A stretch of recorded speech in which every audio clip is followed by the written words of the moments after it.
चलो भोले शंकर को कर ले नमन।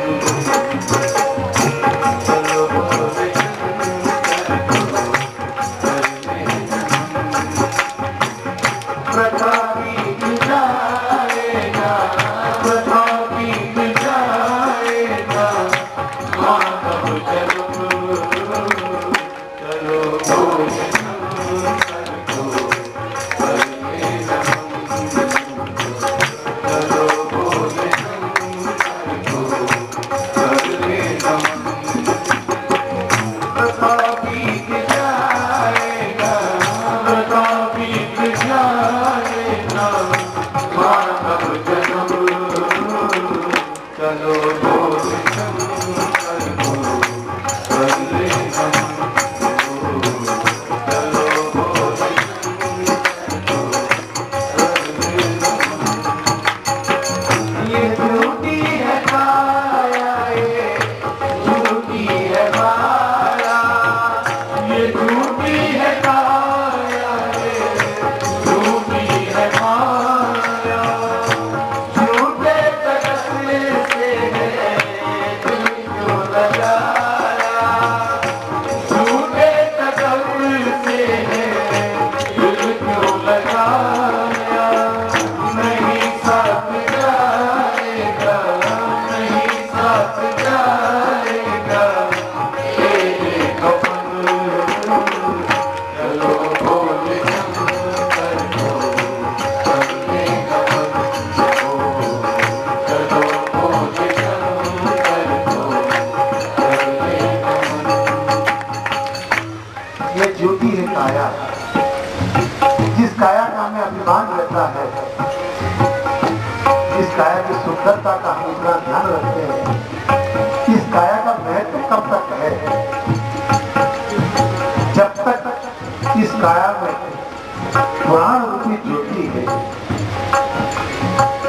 नहीं तो कितना ही प्रिय हो, जैसे ही प्राण ज्योति का गमन होता है, इस काया का महत्व समाप्त हो जाता है।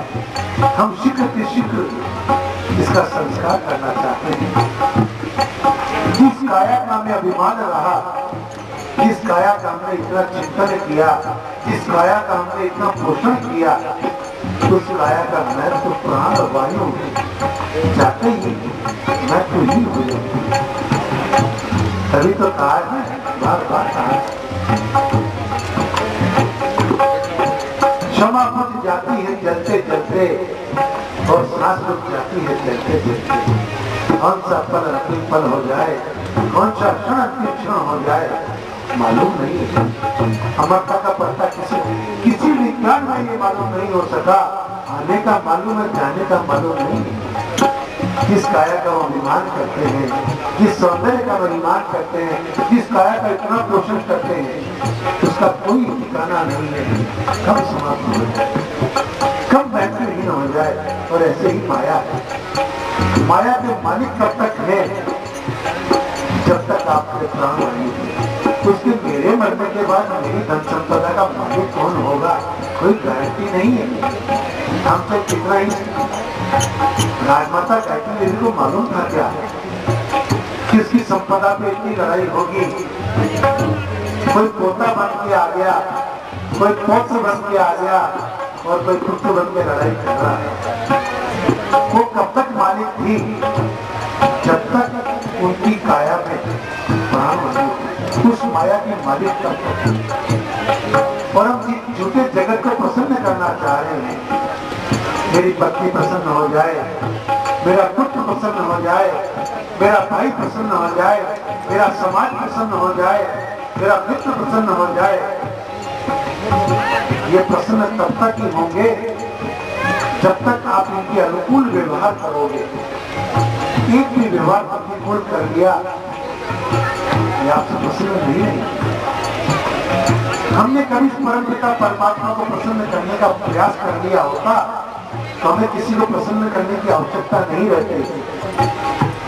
लेकिन विडंबना कैसी, हम उन्हें प्रसन्न कर रहे हैं जो स्थायी प्रसन्न कभी हो ही नहीं सकते।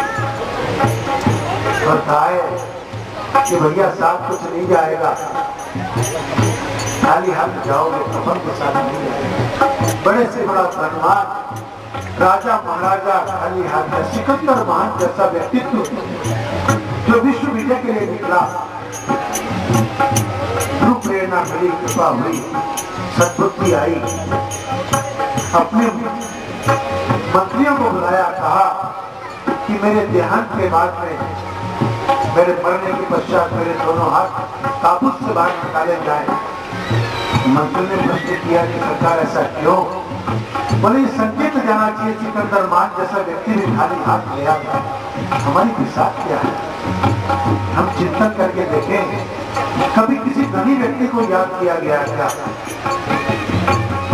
याद किया राजा हरिश्चंद्र को, याद किया राजा कर्ण को, याद किया बलि को, और याद किया आज के घनश्यामदास बिरला को। आप अभी का फर्क देखें, हम कहते हैं बिरला जी और कहते हैं अंबानी। अंबानी का भी जी हम लगाते हैं, अंबानी कहते हैं। कारण धन है लेकिन मन नहीं है। जो मन घनश्यामदास जी बिरला का हुआ, 7 पीढ़ियां कराते बिरला परिवार की। धन हो तो प्रभु उसके पास हो जिसका भाव हो, धन हो तो उसके पास हो जिसका मन हो।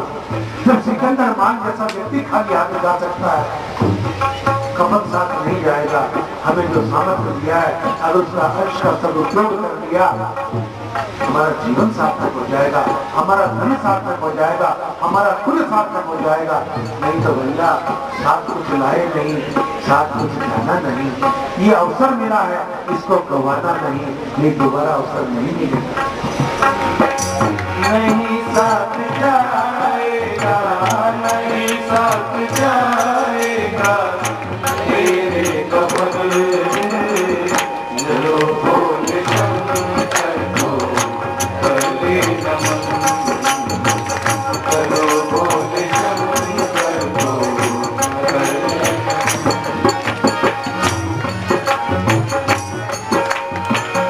श्री राम गाए थे तुलसी के मन को, श्री राम गाए थे तुलसी के मन को, हृदय दे दिया तूने राम धन को, हृदय दे दिया तूने राम धन को।